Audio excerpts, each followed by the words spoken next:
To order. Pledge of Allegiance. I pledge allegiance to the flag of the United States of America and to the republic for which it stands, one nation under God, indivisible, with liberty and justice for all. Thank you. I don't think we need to call the roll since I just acknowledged who's here. Chief, any amendments or anything to the agenda that we don't already have? No. Okay, any work and presentations? No.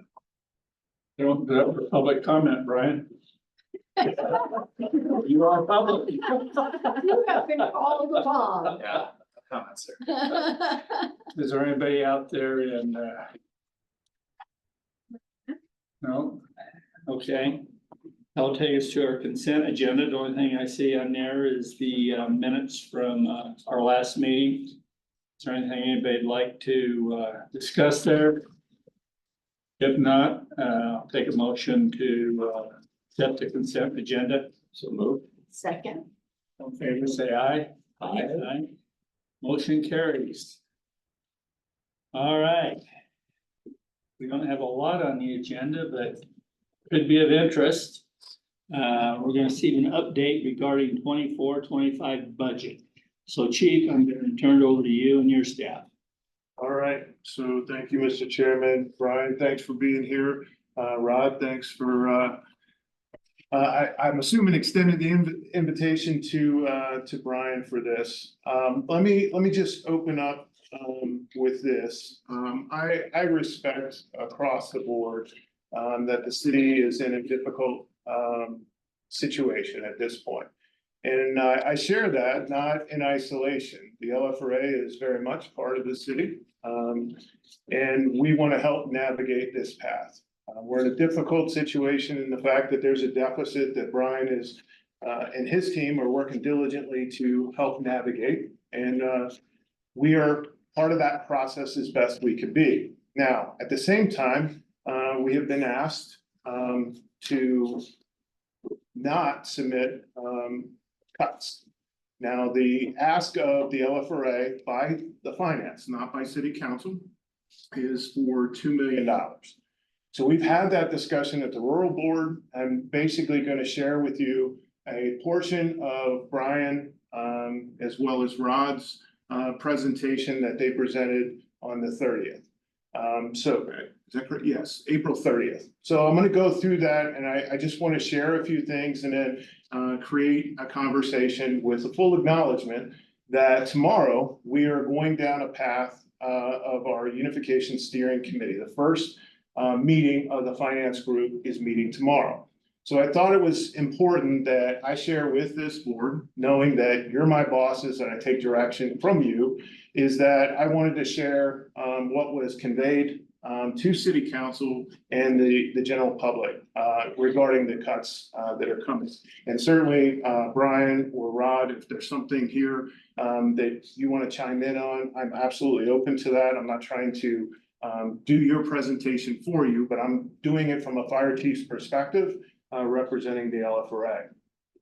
Mr. Chair, can I chime in just for a moment? Yes, absolutely. So I just want to just kind of set the tone. April 30th was really our first touch point from the city staff and finance staff to really visit with the community and the city council on this topic. Starting getting feedback. We got a lot of feedback from city council, a lot of feedback from the public. We're continuing to get feedback. And so this was the very first step. We'll have another update for council, quite frankly, next Tuesday. We're on about a monthly cadence with them as we go forward. So just to let you know, this is our first touch with it. We'll have multiple more touches as we're on this journey. So this was kind of a first kind of blush at how do we reduce the general fund by $13+ million annually. But anyway, I just want to put that in context as we move forward. Thank you. I appreciate that. And I realize we've got to create a bridge. We've got to create a bridge for our relationship with the city from the LFRA perspective, our relationship as strategic partners of this community, and basically a public safety partner as well. So as Rod had shared, the presentation was presented by Rod, acting deputy city manager Mark Jackson, and then partially as well by Brian. So basically, and again, Brian or Rod, please jump in if I'm misstating your slides. So the approach was basically recommend the most mission critical services to retain. So prioritizing services throughout the community because we are known as a full service community. $13.2 million deficit to the general fund does not enable that to continue. So something has to be reduced, cut, and it is not a single time cut. It would be indefinitely unless a secondary form of revenue is initiated. Identify the services and or programs for reduction or elimination. So this was the prioritization as was presented, as you can see at the top. Kind of as Rod and I had talked about, this is Maslow's hierarchy. You start with safety, and public safety is at the top of that. And there are a number of those items as you proceed down through that, that we are a reflection of. We certainly are part of the public safety, the emergency preparedness. But we also go deep down into that process as well. Chief, could I interrupt you there? This is a question. This is all assuming that tax revenue is gonna be less than what it is. I mean, is that a given in everybody's mind? Is it a given in everybody's mind that The there's? tax of 300 of the grocery tax? Well, yeah. I mean, I'm under the impression that things could change. We still don't know what's gonna happen long-term, that we haven't seen all the numbers yet. No, we know exactly, we know with a great degree of certainty what it is. That it won't change. Okay, If you're talking just about the impacts of the ballot, yeah, Yeah, the 13 number. yeah, no, that's been rock solid for a long time. okay. May I ask? So, Brian, so have we felt that impact from, stupid question, I know January through today? Yeah. What's the total impact to the budget? It's, I know, just approximately, I'm just guessing, Yeah, right now it's tooling along like 900 grand a month. 900,000 a month? Yeah, And is it being made up anywhere by increased property taxes or increased other, revenue sources? I mean, I know we're looking at sales tax on food, but are other, because you've got population growth, you've got inflation, so those numbers aren't gonna be the same as they were last year. right. Yeah. Well, a few things on that. One, we do budget for increases across all budget. I should say all revenue sources, the general fund pretty much, right? An increase in property tax or reassessment, use tax, auto use tax, and sales tax. So when one of them, especially when it's the biggest one, turns around and goes negative. Let's call it that $13 million hole. It's not enough for the others to increase to the extent that they're gonna be able to fill in the 13 million. Because our expenses are increasing, right? Compensation expense, inflation, all those things, construction. So everything's shooting up over there, so it would have to fill the $13 million hole and then increase to such an extent that it would also account for the increases those revenue sources are supposed to have. And sales tax is supposed to go up every year too. We depend on that revenue Yeah. source going up every year more than anything else in the whole city. Yeah. So with that thing not only not going up, but turning around and going backwards, there's no way those other revenue sources at the degree of magnitude they are relative to sales tax, they can't A, cover up the hole, and then B, proceed forward enough that I'm gonna have enough Yeah, additional income to handle expense increases. So the whole notion that either, we don't know what's happening, or it could just get covered over by like the wind and Yeah. the sand, that is very, very far from the truth.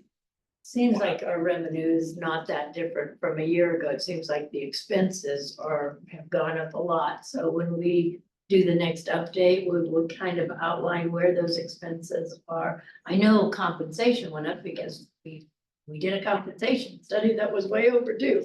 So very happy about the compensation Yep. portion. Yep. But in looking at just what we've been given so far, it's like expenses have really gone up. I'd say we don't have anything over budget, Okay, so everything is yeah, no, with the but- plan, yeah, but no, nothing's gone up over budget that I'm aware of. okay, yeah, just looking year to date, revenue is not that far off of a year ago, but year to date expenses are significantly up over a year ago, and so I'm just looking for some info on that. If I may very quickly, Yeah, year-to-date revenues from last year are down significantly. okay, that's At the end not of what. Q1, we were down over $3 million over the 3 Okay. months, and that's the accrual report, right? That's the accrual, but I'm Right. looking at like a cash basis. I know. It's not. But That's what, yeah, and that, Madam Mayor, Yeah. does muddy the waters. Yeah. When we mix the cash conversation. Yeah. With accrual, which is, Yeah, accrual truly reflects what happens in that year. When we try to pull the cash in, all that does is confuse people, because it makes them think, oh, that great January, but that January came from December. yeah, no, I realize that, and if you took the 900,000 out for the loss of sales tax on food from December, okay, now you bring it down, and then there were a couple of large purchases, so you bring it down another million, but at any rate, what my question is, are we gonna get some explanation on the increase in expenses? Sure. And obviously, the compensation one, we needed to do, it was way past. Yeah, no, we can definitely, we can focus on that Yeah, for our next. we need to meeting. pay people and retain them and plus, provide a living wage. Yeah. Appreciate that. So hence the importance of this. So, Madam Mayor, Rod, you guys are privy to this on a regular basis, whereas two board members are not. So having this discussion to me is absolutely critical. So thank you for clarifying that. So looking at this, just a couple things, and I'll point this out to both Rod and Brian. The classification of public safety, we go back to, again, Maslow's hierarchy. Basically, the foundation is built upon public safety. Public safety in this definition is defined as police, fire, municipal court, public works, and transportation. Now, I'll just be very transparent. This is where I would ask for a little assistance in the June 4th update to city council. So as you see, breaking down the dollar, which I think is an incredibly effective graphic, but public safety is now isolated at 39 cents. Transportation is separated in this diagram at 15 cents. Combined, they make up public safety. So that makes up 54%. So there's a little bit of misdirection there that I just want to create clarification. And Rod and Brian, I would ask for your clarification moving forward with that. So we're continuing to reflect public safety as the definition defines it. Yeah, those two were, that's just fire and police there. Correct. Okay, so that is public safety listed. All right, this is public safety listed out is now making up 54%. Public safety makes up 39%. If you add transportation, that makes up to 54%. So there's a little bit of confusion that can be created from a receiver in the public. Okay, so So I understand, I apologize, Brian. So you're talking about public safety, the general fund, transportation is in with fire and police. Does it come from the Not in same? that graph, but when we talked about the categories for Yes. the purposes of reductions, then we did put transportation in there. Okay, thank So you. what Chief's saying is right, but when we do this slide, we always say, hey, in this case, public safety is just LFRA and LBD. Okay, So thank you. there's been no. And what all would come under transportation? That transportation is street maintenance, so it's not cold. That's the important thing to remember is that it's cold. Potholes and sweeping the street. Exactly, Yeah. and we're considering that safety Also, from the and standpoint of. snow plowing and all that. And would that include also like new streets going in, new sidewalks going in as well? New sidewalks in streets in new subdivisions, those are paid for by the developers. So it's not part of the 15%. of transportation, please. Oh, yeah, so that's really the piece there is really maintaining and repaving those kinds of things. Not new construction. No, that's done by developers. Okay, thank you. And that's new, isn't it, to add transportation to public safety? I don't remember it ever being done. So we did on the 30th. We were talking about Well, that. no, again. but I mean, this year is the first time. I don't remember it being in public safety before. No, I think as part of this conversation, as part of the reductions conversation, is how we can. That over understanding, safe roads. Yeah, okay. Thanks for the clarification. So this kind of brings the conversation to the forefront. So the red graphic is me. So what I've done is basically shared these details with all of our staff. So I do a monthly video to our staff, and then I do station visits for follow-up conversations. So the red graphic is just me highlighting what was put forth to city council and to the public. So it's a $4.1 million reduction, proposed reduction from finance to city council, making up 5.8% reduction for public safety departments. Now, that's described as a share of the general fund at 54%. Again, I go back to public safety by common definition is 39%. Just highlighting that, I'll move forward and then we'll come back to this here in a second. So the reduction at 4.1 million. This is my highlight. So this is the slide. All I'm doing is giving definition. This is where I would ask for Brian's assistance, Rod's assistance, and the finance department's assistance moving forward. Because I think this is the bigger story.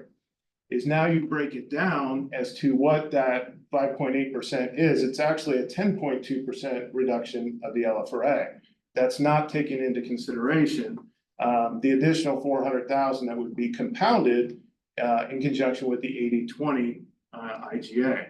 So the police reduction is at $1 million. Public Works, which is transportation, is 1.1 million, and LFRA is at 2 million. That is the request. So to break that down, police, I understand there are some salary savings through some positions. I am curious about those positions because we do pay a portion of public safety positions or police positions if they're associated with communications. The other side of this is as I understand, since we have received Tabor funds, historically, those have gone to transportation. So there's a recovery mechanism for transportation with the Tabor ballot initiative going forward. That historically has gone to transportation. There was one exception to my knowledge that we did buy a fire truck years ago using Tabor funds. So I'm just sharing that to kind of tell the whole picture. I may be getting ahead of the slides here. Are you gonna show us like percentage of budgets, like what is the police budget, what is the LFRA budget, what is public works? Like percentage wise, are we all being cut equally or? No, I'll let Brian, and not to put you on the spot, I know you don't have the slides. No, I didn't know we were, okay, this is good, it's fun. First of all, Tabor didn't pass last year. So we're not counting on Tabor, Understood. okay? Thing one, thing two. What percentage of the general fund are the different departments? No, that wasn't part of this presentation. No, that's not my question. Like, is police budget $40 million, so 1 million on them would be 2.5%. LFRA's 26 million, 2 million then would be 8% of ours. I'm just grabbing figures out of the air. Do we have something that illustrates the percentage cut Yeah, I believe it's for great. both departments? I'm wondering how we got at 2 million, because I'm guessing police have a bigger budget than we do. Why are we at 2 million? Why are they at 1 million? That's a 3.2% decrease for police. The 1 million is 3.2%. And what is it for LFRA? 10.2. And why is that? 10.2? Yes. Okay. Am I getting ahead of the slides? I apologize. No, you're fine, and I'm not trying to put either of these gentlemen on the spot. I mean, this is why we need to have this conversation. Because Yeah, I we can, can do it now. Let's do it, because when we're talking about moving to the district, what we've been talking about is what that mill levy amount is gonna be. The city's position is, it has to be very close to the 9.564 that we are currently at. Because when we talk about doing the election for the district, if we hamstring it with a tax increase as well, as complex as it already is, right? All the elections we need to have an election for the district and for the mill levy. Correct? It's already 2 elections. Correct. So if we mix in, Well, no, the inclusion will incorporate, those just one. it's just the, But our concern is if we incorporate a tax increase with this process, I think everyone would agree, it will decrease its chances for success. So even if the city has an offset, because I know there's been some, right, this idea of saying, okay, city will forego 9.5 mils. But you, citizen, are voting on an 11 mil levy. But that's okay, because the city's gonna refund or it's gonna reduce its sales tax by 0.02, and if you spend $10,000 or more at retail, you'll break even, citizen. They're dead in the water. Alright, I'll just give my professional opinion right there. A couple things if I could. First of all, it's not a given that we're gonna form a district. And I think it's presumptuous to assume that it's going to happen. It's up to the voters. We don't know what the voters are going to do. I was referring to the process, that's, What's that? I was referring to the process, right? Yeah, Yeah. but let's just say hypothetically, 2 years from now, we're right where we're at today. That could happen. I mean, is this? And putting that to the side, I don't understand the logic still. We have a budget we need as a fire authority. And you're cutting us by $2 million, not you personally, but I mean, yeah, I don't wanna make this confrontational, so I don't hear that at all. But we're being cut by $2 million. That's $2 million that we need. That's what this fire authority needs to operate on. So we can go to the taxpayers and ask them for whatever, but if they give us that amount, we're gonna be way, way short. It looks like smoke and mirrors that we're going to the taxpayers because soon as they approve a district, assuming they do, we're gonna say, by the way, this 9.5 or whatever that figure is, isn't enough. We need to go back to them and ask for more money. Might have to. Yeah, so I don't understand the logic in basing this on the possibility that we might be going to a district. Well, we are definitely all in agreement that we are gonna give it our all to go for a district effort. We gave it our all last year to try and get the voters to approve sales tax in the city of Loveland. Didn't happen. But we are, Could happen here. but right now, we are all in agreement that we're 100% dedicated to the district effort. Brian, I don't disagree with you. That didn't mean it'll happen. Of course not. We wanna maximize the chance Yeah, that it will happen. And then to your question about, hey, if it's 9.5 mils, we're not gonna be able to make it. We're gonna work with Frazier on, he's got a really good detailed table, well, you know, LFRA. On the data in terms of what would 9.5 mils bear, what would the 11 mils bear, and then look at pro forma's multi-year projections and see how we can make it. And then if there needs to be an election for a tax increase, well then, we do it then. I'm gonna tell you this for what it's worth. The school district, there's a 99% chance they're gonna be asking for an increase this fall. I mean, I'm guessing the city is gonna be asking for a tax increase. And then we're gonna go to the voters and ask them to approve a rural district, or not a rural district, a fire district, knowing that we're not funding it so that it can survive. I'm having a hard time buying in, Brian. We'll fund it so we can, it'll survive. So if we, can we split these apart for a second, because we do have this meeting tomorrow. Okay, so if we can go down the mills tomorrow, talk that, because it's a bigger discussion. If we can just start here at the 2 million, okay, I think that's the question that's on the table, is how did we get to 2 million for the LFRA? When we reflect on budgets of 31 million for LPD and 19 million contribution to the city for LFRA. And I'm good with that. One little caveat, make that 2.4 million. Yes. Don't forget the rural district. Understood. All right, so this is a really good conversation because we're having this conversation with every single department in the city. Right? These are conversations that are difficult. because we have budget scarcity. As an FYI, in this proposal too, if you want to go through it more, the library gets cut 50%, cultural services gets cut 50%, and so does Parks and Rec gets cut 50%. So we're hearing, you know, obviously from those departments, every single department in the city has a reduction.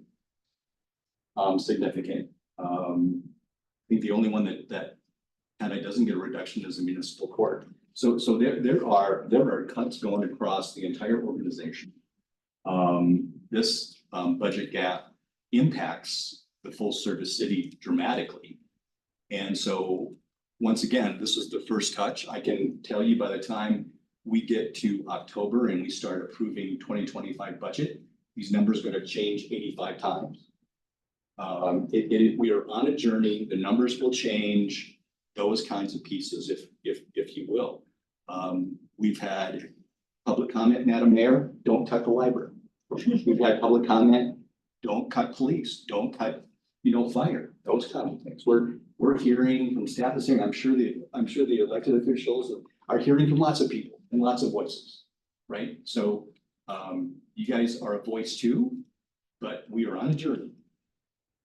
And so be patient with us as we go through this, if you will. So that's another high. And as we go back to city council, we'll get more and more granular. And so I would ask that everybody give us a little grace. I've never in my career cut this much money out of a general fund. I don't know if you have, out of a fire, you know, so this is a new journey for us. Ask people grace as we continue to go through this. So, Mr. Chairman, I understand your questions. We don't have all those answers right now because we're on a journey. And thank you for that. And again, I don't want to be argumentative. I don't want to make contentious. If I come across that way, I apologize. But I don't understand where we came up with $2 million. And it looks like we grabbed a figure out of the air. And I say that with all due respect. I know you've got a big hole to dig out of, $13 million. But how do we come up with $2 million?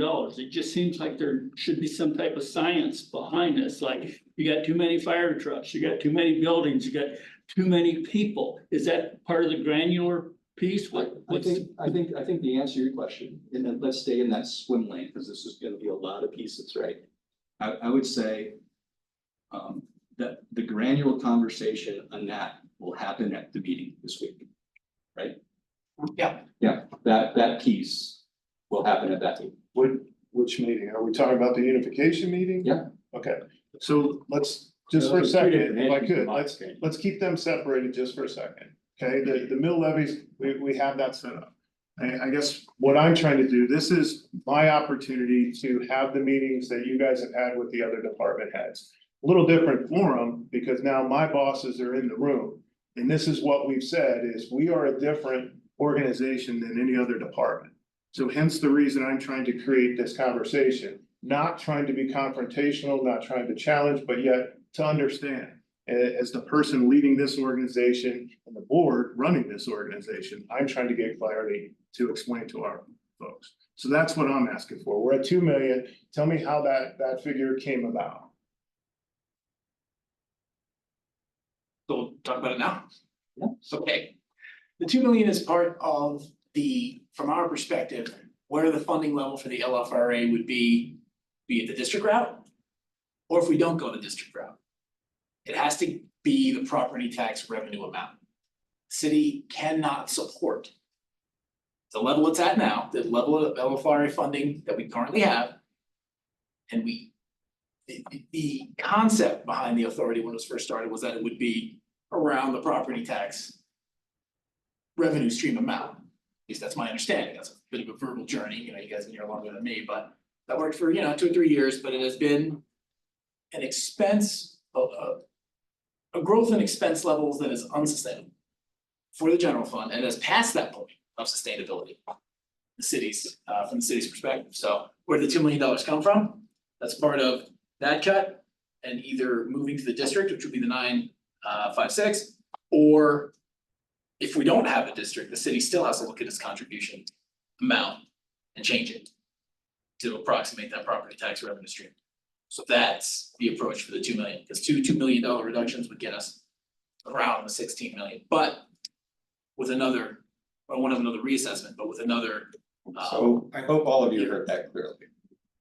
hey, Brian wants to cut his hey, $2 hey, million Fraser. next year, Fraser, and buddy. $2 million the year after.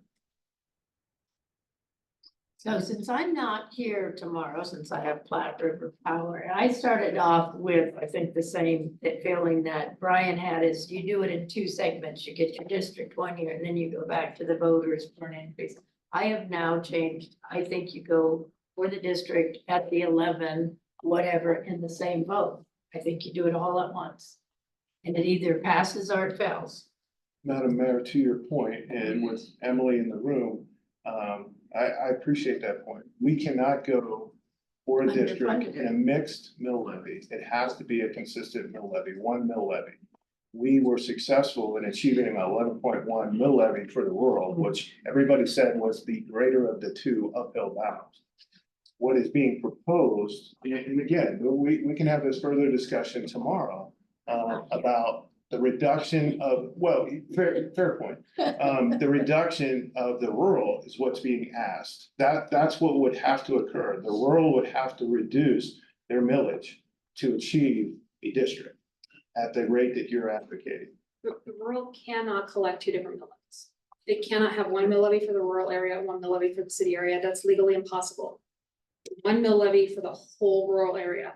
So if it's not going to be the rural's current mill levy of 11 point whatever, then they would have to lower their mill levy across the entire jurisdiction area. And if you were to do that, to drop it to 9.5, you can't make the fire. No, in fact, there isn't a comparative district around us that is anywhere close to that. Does 11 get you there? If the city joins at the rural rate of 11, I don't know, the 11 point. Is that a big enough budget then? So that flies. Is a little bit lower than that, is 10.9 enough? Essentially in year one, the issue is that's relying on oil and gas revenue, and if oil and gas revenue dries up, it's not. Okay, all right. Well, that's my two thoughts for tomorrow's. And it's a great question because going back, I'm gonna say about a year ago, when we first started conversations on this, there was talk we might have to be like 14.5 to make this work. And it seems like we whittled it down to this 11.5. So maybe I'm missing something here, but I've been under the impression this 11.5 was like the line. You are 100% correct. In fact, the figure was 16. And I Okay. reacted Appreciation. to of your Huge reaction. increase. Fraser and I had this, Assessment. That was before That's the why. reassessment came. Yeah. Time out. Let's listen to the chief, please. Yeah, because the appreciation of property is what caused a huge increase. Yeah, there, that was, even after. that was before the county property reduced. reassessment went from that. so to the chairman's point, Okay, he expressed concerns at 16. 16 is not a foreign number. Mountain View is above 16 as a prime example. So I'm not saying that makes it right. I'm saying comparatively speaking, these are the grounds that we're navigating. And Loveland gets by on 3% sales tax and a 9.56 property tax, so you're in Loveland, chief. Okay, and you can look over the fence at those other guys and say, look at that great mill levy, just like I look at other sustainable sales tax rates, sales tax bases. You're in Loveland, Brian, I so get it. I get it. comparing to You these and other I- entities, hang on okay, one and saying we're second. gonna get this tax increase as part of this complex, what people are gonna see as a complex question. I think it's just a zero-sum game question, you know, we'll move the 9.5 to the 9.5, there's a chance of failing. Low. Just because. If we put this wrinkle in there, two things, one, the increase of the complexity and the chances of it failing, and then two, we are continuing to pay that difference out of our general fund. So that difference in the 11 mills is gonna come out of our side. That's their No, plan, is that, it's that's okay, what currently we subsidize. Can I ask, we, in Loveland, we have a lot of, diverted taxes. You've got the DDA, you've got Centerra, not Centerra South, you've got. Does any of that reduce what goes to the fire department? So they get their full share even if we are not collecting. In other words, think of the different ones. You've got the DDA. And then you've got the current Centerra and now the new Centerra South, where, you know, you've got county, school district and City of Loveland. City of Loveland tends to give up everything. Does that lower what is going to LFRA? Not right now, but if they were to be a district, we would have to, Does have to we be would have to work out the renegotiated? URA Okay, terms. so currently, no. So it's Yeah, it's not something impacting them to, now, but something to factor in going to a district. well, when those URAs expire, Yeah, in We twenty have to talk about twenty-nine, yeah, so we, we would have to okay, arrange that, yeah, but what's being proposed now, Yeah. again, is that delta between 9.5 and 11.1. Yeah. That just comes out of our hide yeah, no, I get it, forever. I get it, I think. But. What do you want? That, If, I think. I we don't, need I don't to understand how that time. comes out of yours if the voters approve an increase. That's, If if the you're voters giving up approve 9 it, mils. we're golden. and the voters approve an increase for 1.6 mils. That 1.6 mils is not coming out of your pocket. no The kidding, voters are approving an increase. Yeah. So how are you saying that it's going to forever come out of the general fund? you don't know? Are we supposed to do the offset? No, Are we you supposed to guys, reduce sales tax or auto, your idea was to reduce auto use tax, remember that one? you're, okay, 11. I would have to lower another revenue stream It's to a sell to my So tax. if you- negotiation. You don't have to. yeah, if you want to lower your sales tax, sorry, if you wanna lower your property tax by 9.5 mils. And we have to make up an additional 1.6 at the voter, then that's one place. If you don't wanna cover the full 11 mils out of the city's revenue. That's where that would be. But if we go that route, then that 1.6 mils is not coming out of the city, it's coming out of the voters' pockets. We have always talked about the city would offer some kind of revenue offset. In other words, the delta between the 9.5 and the 11.1 would come out of another revenue stream. But. And that was only I'm out, because- I'm out. Time out. Guys, this Let's is do really this. contentious for Either go something. through the chair or go through the chair or go Okay. through the chief. But Rod was trying to make a point a minute ago, so I'm gonna let Rod chime in here. So the piece here is we really, and I'm gonna try to get us to gain altitude here. You know, I think we're getting really in the weeds, and so we have a lot of conversations to go on this. And so, like I said, we're on a journey. We know that we have other meetings and we're gonna go through the details, right? We're gonna get granular. I would suggest we don't get granular today, Mr. Chair. I think we'll get granular along the way. I think that there's a lot of smart people in the room, smarter than me, that can figure out how to work through the issues that we have. But also too is the underlying factor, you guys, and it kind of goes to the point of, well, this other district has this and the other district has that. We also have a sheet in here, and maybe you will show, that shows that Loveland has the lowest loaded tax rate of anybody in the Northern Front Range, significantly. This is a situation that we have in the community that for the level of service this community expects, and this is my opinion, we have a revenue model that is unsustainable. That we cannot provide that. That's why you have everybody looking and saying, we are eating our own. Because we don't have a sustainable revenue model. And this is the place you get. You get to bickering, you get to these kinds of unfortunate conversations. So with that, and that's my observation, that we really need to try to stay at the board level, stay at 30,000 feet as we continue to go through this. Mr. Chair, that would be my suggestion. And it's a good point. And I'd like to also make this point at the same time. this board here and the rural board only have several meetings where we get an opportunity to talk to yourself, talk to the finance manager, ask our questions. But we need to be able to do it that people getting defensive and being upset with us that we're asking questions. We don't deal with this day in and day out. This is your bailiwick. We need help in understanding how this is happening. And if you're making a $2 million cut because that feels good to you, thank you for being honest. Tell us that. But there are maybe things that would help us swallow the pill, so to speak, if we understood, like we realize this is Loveland, it's not Fort Collins, it's not Wellington or any other places, but how do we compare to these other places on per capita basis? Give us some understanding so that we feel good about it.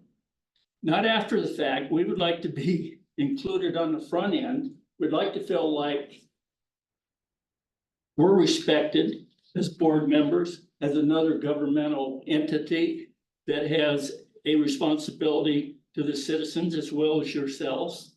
We need to understand this, and we don't want to understand it after a decision is made.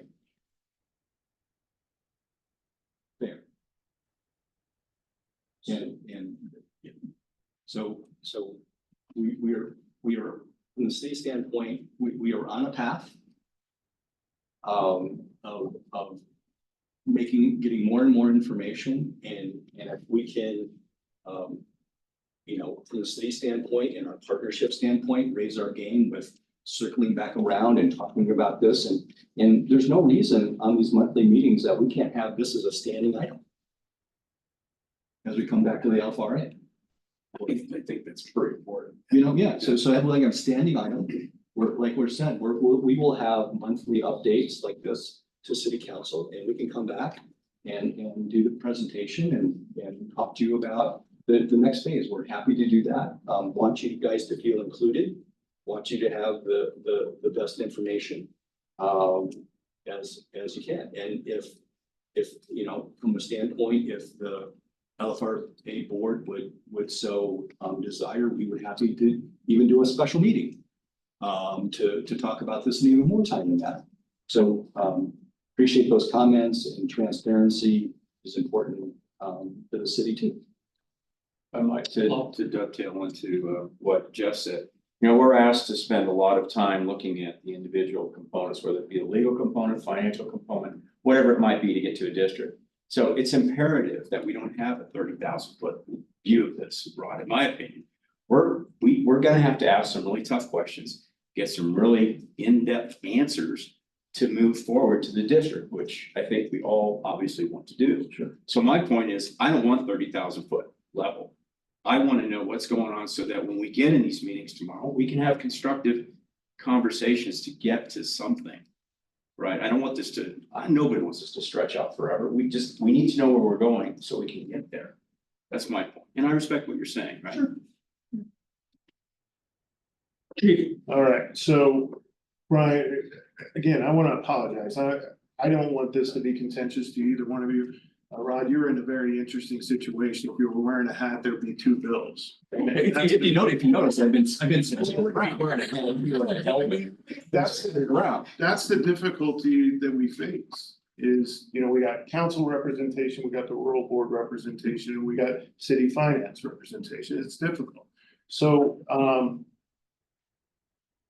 I'll leave it at that. And don't take these slides as me trying to basically sling mud back. I'm trying to create a conversation and create transparency for our organization and direct interpretation for me. So I share this with you because this is what I've conveyed to be fully transparent with this board, which Rod, you represent this board as well with your other cap. I do. Yeah. Okay. So that's all I'm doing, is trying to create that education, because we don't have the opportunity to educate this board or council in any other form. So, And piggybacking on that, when you're educating this board, there's really two people you're educating, Paul and I. The rest of you work together all the time, right? We've got to go back and explain this to the rural board. You're not there. We can't go in there and say, hey, trust me, Rod told us this is a good deal. I mean, they respect you, Rod. Don't hear that any different, but we've got to go back and be able to say, hey, this is why we need to support it. Not supporting it because we have to, Because we want to, because it makes sense. Never heard that.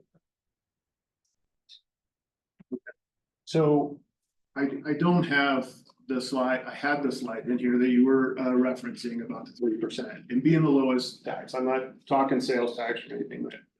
So getting to the point that I was not dismissive, and I said this in the beginning, I said this last year. Rising waters raise all ships. I've said that from the start, and LFRA wants to be a contributor to that. I'm not trying to eat our own. I'm disappointed that our parks would be affected, our library would be affected. I'm all in for everybody. It doesn't make sense to me to build a fire department at the demise of the community. That's not what we're advocating. So I put this in there to demonstrate that there is a significant cut being asked of parks. I was privy to the conversation you shared during the executive staff meeting and the public comment that has come out on their behalf. There have been 2 comments on the fire department. And they were coupled with police during public comment. I observed those. Now, some of this stuff, I believe, is because the public just doesn't understand what is being cut of the fire department. And that's where I go back to, all I'm asking is let's just tell the whole story. I'm not saying you're intentionally concealing anything, but 5.8% cut of public safety is not the whole story. It is a $1 million cut of LPD. It is a $2 million cut of LFRA. We haven't even mentioned capital projects. So capital projects in the listing that was put forth, Station 3 is not listed on there. I gave up when Jody called me. I didn't even hesitate. Jody called me and said, Chief, we're not going to be able to do Station 3. That's not an LFRA project. That is a city project. Now, she estimated that at $15 million. I didn't hesitate. For the benefit of this community, I believe in that. Madam Mayor, I have firefighters in Station 3. I have a mixed workforce. At Station 3, there is 1 bathroom. I don't think you support that. Nope. But I think the 2 of us would agree that this city right now cannot afford a $15 million fire station. I will stand here as your fire chief, totally supportive of a diverse workforce and doing everything I can to benefit a diverse workforce and the safety of our members. But it is not the right time for that fire station.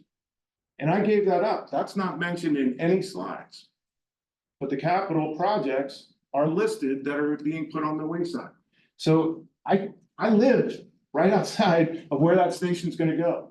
5 times in the past 2 weekends, I have been approached as to the status of that fire station. Now, I know we had a conversation, a very long conversation with our parks director about mulch. I'm not lessening that. That is her fire station. And that is incredibly important to her department and me. What I'm saying is I'm putting up that fire station and I defended the city's position, but we will have to put that by the wayside because we are not in a financial position to do that. I took that ground. I didn't come to you and ask. I stood up for this community. I stood up for you. And that's the bridge I'm willing to build. I'm asking to reciprocate the favor and let's tell the whole story. I will defend this community and the decisions that you're making. We're part of a team. I just don't feel like we're there. Right now, we're being very divisive. I don't want to be divisive. I want to get us to the finish line. And I've said that from the start. I said it last year when we pursued a mill levy increase and a fire safety tax. Rising waters raise all ships, and the LFRA wants to contribute to that. So I'm not trying to preach to my bosses or preach to the finance director or chief financial officer, just sharing my part. So with that, I'll wrap it up at that and share this additional part, which is what we've been talking about, is we had our first unification steering committee. That was the broad-based committee where we created the subgroups. Emily, thank you for that. Did a fantastic job in kind of laying out an agenda for us. The finance group meets tomorrow. And the legal group will meet on Monday. And then as using Fraser's terms, the stuff work group is yet to be determined. The stuff is apparatus, and we transition that, our stations and all the components that go with the LFRA. How do we divide that out? How do we do lease? Do we do city turning it over, whatever be the case, but that's more to come. So, to fill this out, just meetings with our partner boards, we need to be aware that, the Loveland Rural Fire Protection Board has a meeting on 6/12. The city council has a study session specifically for this on 6/25. And then the LFRA board will reconvene on the 26th of June. So I'm just sharing that. If I could ask on any further presentation slides, city council, any of the boards, little asterisk, a little reminder, another 20% is you're gonna be reduced by the rural. I think it's extremely important that everybody keep that in mind. Again, you can't keep going back to the rural and expecting them to pay more than their fair share. And they're already doing that, or way beyond the fair share. And I don't want to sound defensive here, but I just think it's important to keep bringing that to everyone's attention. You're cutting the fire by $2.4 million, not $2.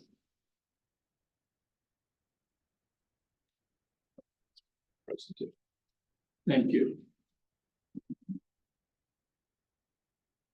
Well, Chief, guess who's up next? Briefing papers. Before you do, is there any other comments on this or? The Station 3, we own that land, right? It's, so the 15 million, what is that? Because stations used to be about half that. Well, Station 10 was at 7 million. Those are, Yeah. and I don't want to put Jody on the spot, but that's what Jody shared with me during our 15 phone. million to build it. Is estimated 15 million. Station 10 cost 7 million. I can't imagine it has doubled, but it is a different time. Yeah, Station I think 7 was about 7 it million. is Wow. the place we're at with construction. Well, what goes through my mind is what property could the city sell? You know, come up with the money to build Station 3. I mean, I'd rather have Station 3 than I would an empty lot out by 402 and I-25, but I don't know what that property would. That's just me. And if this is going down the wrong road, Yeah. Brian, you had mentioned in your presentation a couple of weeks ago how getting out in front of the vote for the getting rid of the sales tax on food was an important thing to do. Is the city, and maybe it's unfair to ask this question of you, but is the city doing anything to get out in front of citizens saying, this is how badly this is impacting, to understand what this is really going to affect? And I'm sorry, I'm not in the city, so I don't know your conversations, but is there anything we're getting out to the public saying, this is killing us? Well, we are doing what we're calling our budget basics roadshow. So we've had over 25 sessions with groups like our boards, commissions, citizen groups like Sertoma, real estate groups, things like that. And it's not really geared towards 300, but it talks more about how city functions, you know, the general fund is separate from other funds, like that kind of budget 101. But it definitely does also say, by the way, yeah, when you hear about cuts for the city, this is why, this is how your revenue changed, these were the impacts, things like that. So we are communicating, but not specifically about, 300 itself or, anything going forward. It's really just about. So to answer your question, yes, we are talking to the public about, hey, if you hear about, why is the city looking at these cuts, this is why. I'll leave it there. I mean, it's a tough conversation. The more we get out in front of people saying, this is what's gonna happen, And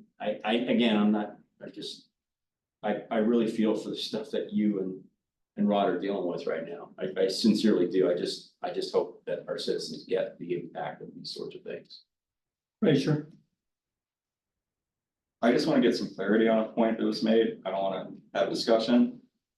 Brian, you indicated that the $2 million cut would be for 25 and you'd like an additional $2 million cut in 26. That's to be discussed, Rachel. Negotiation point.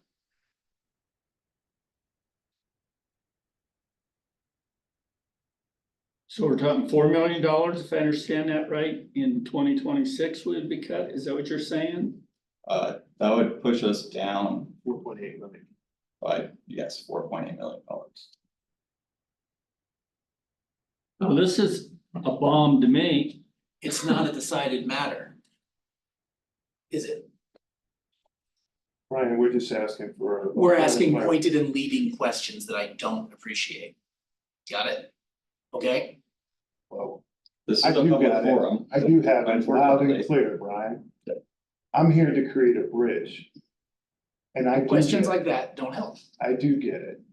Well, if it's part of a discussion, it does help. I mean, we would like to be able to weigh in on this before decisions are made. Decision's been made. We can't make multi-year decisions. But this is a discussion that, yeah, obviously is ongoing. Well, I don't know why you're put out at Fraser. I don't think that's fair. I didn't like the way he asked the question, Mr. Chair. Well, I'm glad he did. Brian? You like it? Yeah, I think it's something we should be talking about if that's part of the conversation that's going on. Why wouldn't we be involved in that conversation or have it sprung on us at a later date where we never got to weigh in on it and have conversations beforehand? It would be part of the conversation we'll have tomorrow and part of the conversation in the district process. Okay, and that's a very reasonable answer to your concern about timing of that. Don't tell me what's the reasonable answer, Brian. I'm not nasty to you. I don't want you being nasty to Fraser, myself. You're a guest here and we appreciate you being here. But please treat everybody with the same courtesy that we would like to extend to you. I believe I am. I don't think you are when you call him buddy. I'm defending my position, Mr. Chair. I heard how you talked to him earlier. I heard how you're talking to him I now. can see this. Please treat everybody in this room with respect. I do. Further comments? Chief? All right, thank you, Mr. Chairman. I'll go through this briefly. So while I don't have awards to recognize, I think many of you are aware that this is something that we're incredibly proud of. When I got here, I simply asked of the executive staff to go down the credentialing path. Chief Ward, Chief Smith, both jumped at that. They are both credentialed at both the CFO as well as the CTO. And now we have 12 of our members who are credentialed. This is literally, it's the highest credential within our profession. And this is self-initiated. We simply asked our personnel to basically pursue this at their own leisure. It's not a requirement of them unless they are pursuing additional promotions down the line. So it's 2 additional, Zach Kane, Lieutenant Zach Kane, and Captain Dave Schutz have both accomplished their fire officer credentials. So they joined 10 others. How many more in progress do you know? I don't know. In fact, thanks for asking. I didn't know either one of these guys were pursuing it. Just curious. No, I'm incredibly proud of all of them for doing it. Madam Mayor, this is something I was referencing. This is actually a continuation of last year. So being part of Rotary, I had the honor to present a scholarship to the young lady up in the upper left-hand corner. I actually took a selfie from the stage of this young lady because I said it was a witness protection program. Because she says she wants to be the next LFRA fire chief. So what was interesting is I was equally asked to do the keynote address at Ames graduation. Unbeknownst to me, until I read the program, this young lady is a graduate. So she is part of the graduating class. Now, you'll see her in that picture shaking John McDougal's hand. She has her hair pulled back. I was actually looking for her. The last time I seen her, she had a mask on and her hair down. I have no idea. So she came up to me and she just said hello before the keynote address. Long story short, I did the keynote address and I addressed her during that keynote address. It was written in my entire speech. So I knew I was going to present specifically to her. She had no idea, but it was a pretty cool moment to address her during her graduation. So anyway, this is the, oh, go ahead. You want to do? All right. So on the left this is just another continued effort of us to look out for our recruits. What you see is a portable hose washer that we use every time we're training the firefighters. They're using a portable hose washer to reduce the carcinogen transfer because the typical action to load hose you would basically take dirty hose and you would load it on your shoulder, which directly exposes you to your jugular vein, which has been known to be a direct transport of carcinogens. So we've implemented this. We have potentially 2 more coming, so we have a little bit more versatility wherever we train through a grant process. The picture on the right is the graduation ceremony that will occur tomorrow. Just got word that Congressman Neguse is going to be speaking there, so we're pretty happy that he's going to recognize not only our 2 recruits, but the other 40 members who make up the FRFC departments. Little correspondence, I shared this. This is for Gina Gonzalez. This was a letter of recommendation supporting her to become a board member for the ARF working group. I just think it's important that you understand that our folks are affecting this profession, not only within the confines of our community, but throughout the nation. This is a letter, and I'm sorry you can't read it. I tried to figure out a way to present this, but this was a Jason Hobby. They had a stranded hiker, Sylvandale Ranch.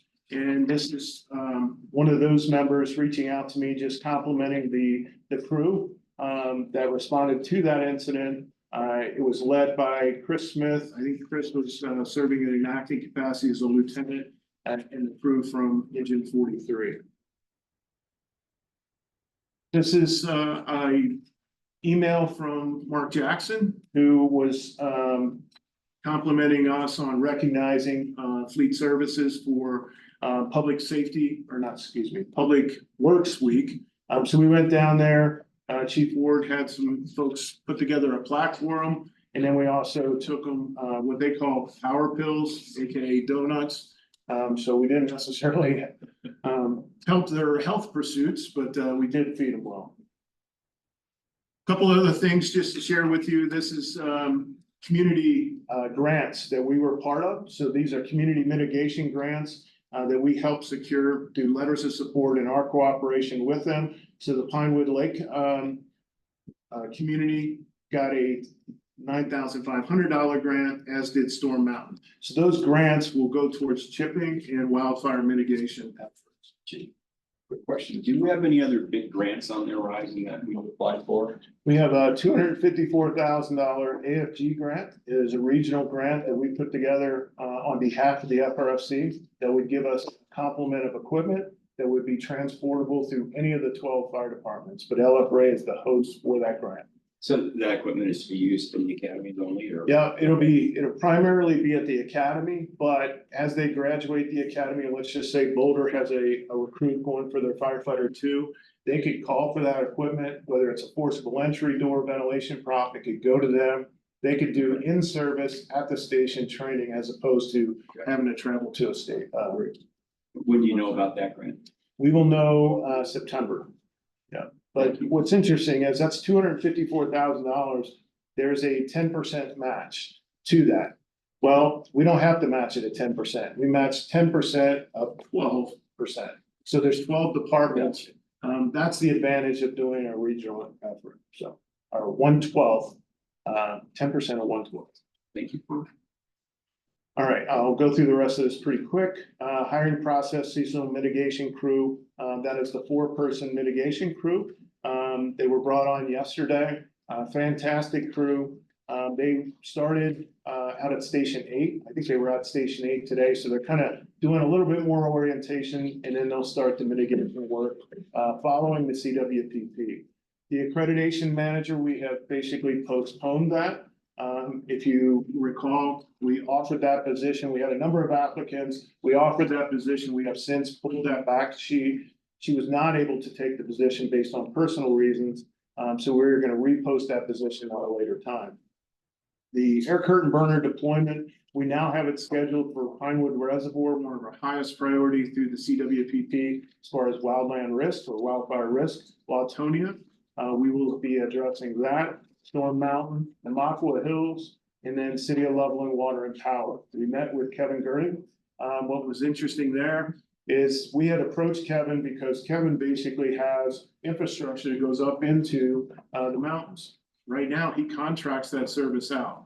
Instead of contracting it out, we asked if we could be the primary provider of the mitigation services. So we're literally keeping the money within the system and doing the mitigation work and protecting critical infrastructure for the city of Loveland. We are having some initial conversations with Berthoud Fire Protection District for their fire prevention services. So right now, Berthoud does not have a fire marshal. They don't have fire inspectors. So Chief Charles had approached me and asked if there was any way that we could consider assisting with that. Now, that wouldn't be a free gratis deal. That would be us doing that. And what we've talked about with Chief Ward and Chief Dan is trying to create some degree of succession planning. Because Chief Dan ultimately is going to retire. I told her 10 years is fine.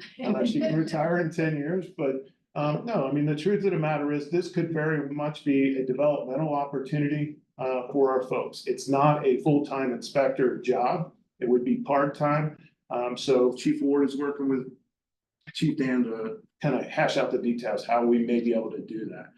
But again, that will be a paid service that Berthoud would provide us.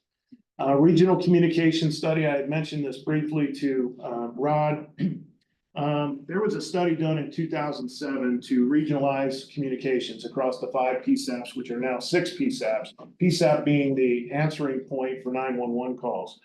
So you have Loveland Communications, Larimer County Sheriffs, you have PFA or Fort Collins, you have Estes, CSU, and now Jackson County. Those make up the 6 PSAPs. That study in 2007 estimated that we could save $3.2 million by regionalizing them. Now, when people hear that, they think, oh my gosh, jobs are going away. This is the reason I brought this up the other day during our conversation. To me, this is how you think strategically, where you can basically cut resources, not people, but you can create a financial savings to the community, but better the service to the community. Now, there's a lot of pushback. There's a lot of political pushback from the PD side and others that are saying, hey, we don't want to go down that route.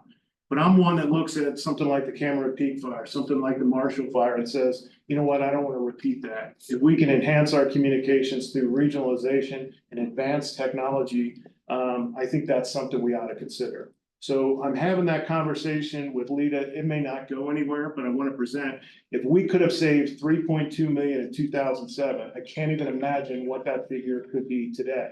Now, there is a timeline on that, because right now, Lita is being asked to spend $6.2 million on equipment to upgrade all of those facilities. We can't even staff all those facilities. Every communication center today has a staffing deficit. So we're literally going down the same exact path. We're going to invest $6.2 million in equipment, and I don't believe we can fully utilize. And that's just me, outsider looking in, trying to understand. But I shared that with you is, to me, this is where we can really get granular, start making some significant cuts that ultimately make us better, stronger for the long run. Are all the PSAPs in on that, Chief? No, and that's the challenge. So our PSAP, Loveland Emergency Communications Center, is made up of 4 stakeholders. While it's hosted by the city of Loveland, PD manages it. We are a stakeholder, LFRA is a stakeholder, Berthoud is a stakeholder, and Thompson Valley EMS is a stakeholder. 3 of the 4 stakeholders have advocated for this. To Chief Doran's credit, he was in opposition, but he said 3 or 4, I'll go with you. And that's where we stand today. Sheriff Fan and I have met. Sheriff Fan was on board to support that. There is also a new police chief in Estes and a new fire chief in Estes. Both of them are in agreements that this would be an interesting study. There is some city management that has played a part here that we would have to reconvene that conversation to bring them back on board. Thank you. Chief Ward, sorry. So. No, you're good. So this was Community Safety Division and Ops. We did kind of a joint operation. The Heart Improvement Plan, or the HIP streets that they're gonna improve 4th Street down here. One of the concerns that the designer had that brought to us is they're gonna do the Tivoli lights across the top of the street. And there's already some lights down on 4th Street, but it's really gonna impact how we would operate an aerial ladder on the 4th Street area. So we took the ladder truck down early on a Friday morning, closed a section of the street down. And operated the aerial with the designers of the hip street down there with us, so they could see how the aerial operated, the space we needed to operate in.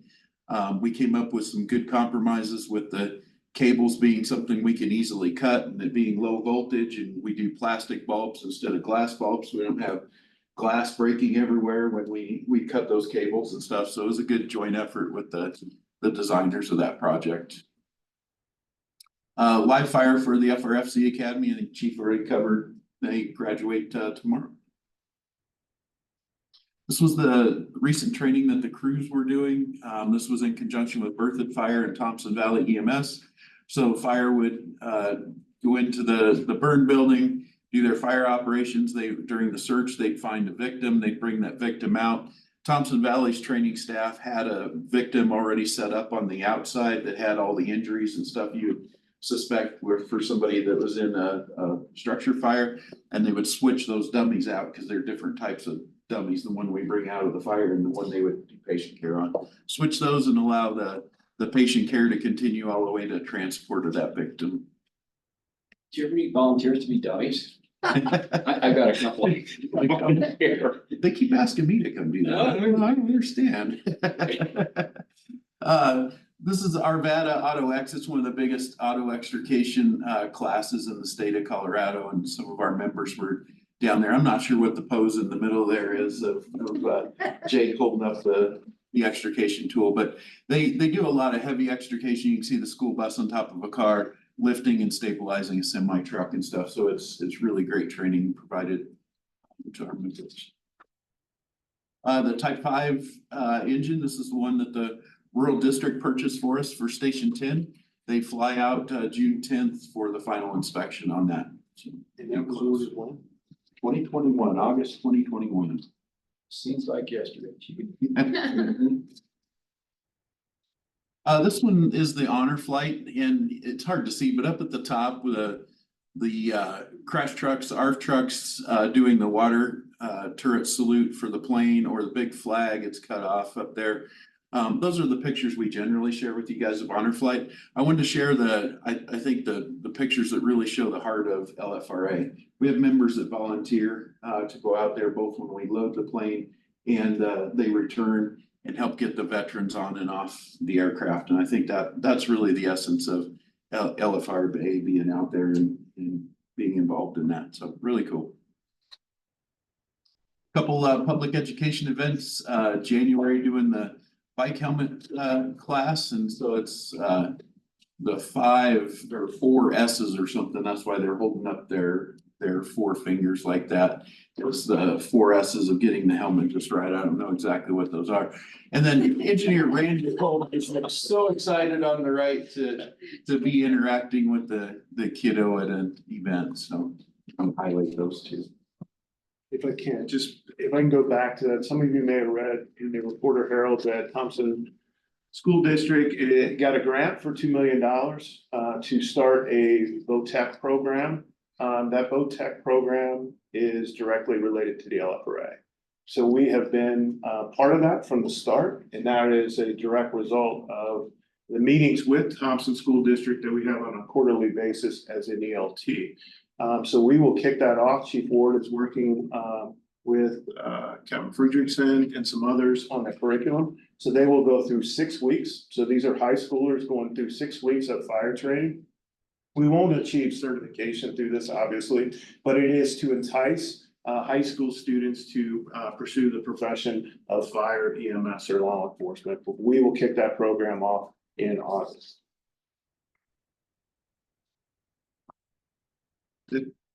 I got it. So this was a rescue, actually a hiker lives out in this general area, was actually out there gonna have a cup of coffee with his wife. They do this on a regular basis. She goes in to get a cup of coffee. He steps, slips, ends up having multiple fractures of both arms, ribs.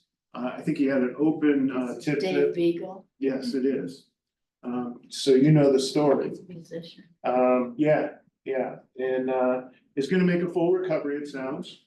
So you see the crews, they were actually, this was a pretty extensive rescue operation, eventually led to helicopter transport. But it was a joint effort, LFRA, Thompson Valley and Larimer County working on this rescue. But very, very significant injuries on this individual. Bill 60B. Yeah, goes there virtually every day and just missteps and fell down. Chief Dan responded, later into the incident, was able to drive, his wife to the hospital. And they're in contact, text contact almost daily now, on the status of the gentleman. So finishing on a sad but happy note, full recovery, significant rescue. Hands were. Yeah, Okay. fortunately. Chief, I know we're rolling towards graduation. When is the next academy? The next academy will be August. So unless we were to pull off a bridge, so we are working on a bridge-based academy through Ames. So what that would look like is folks, so LPD talks about this, the runway to get a firefighter or a police officer trained is very long. So what we're looking at is creating a bridge from Ames into a bridge academy for the FRC that would be 5 weeks.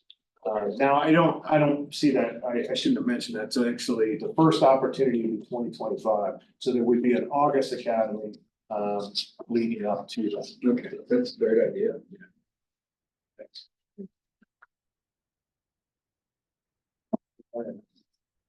Chief, thank you. I don't see a need for executive session. Are there any other additional matters that people want to bring forward for board consideration or discussion? Thank you, everybody. It's been a slice of heaven. I apologize. Matt Elliott has his hand raised on the Zoom call. Would we want to hear what he has to? Oh, Absolutely, sure. Nope, you're right. He's put his hand down. He's on the call somewhere going, no. Who was it? Matt Elliott from the city. Oh, okay.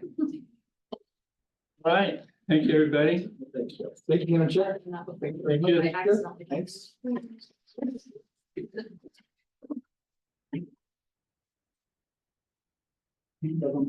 I do have a moment. I know you. My next thing is. 6 o'clock.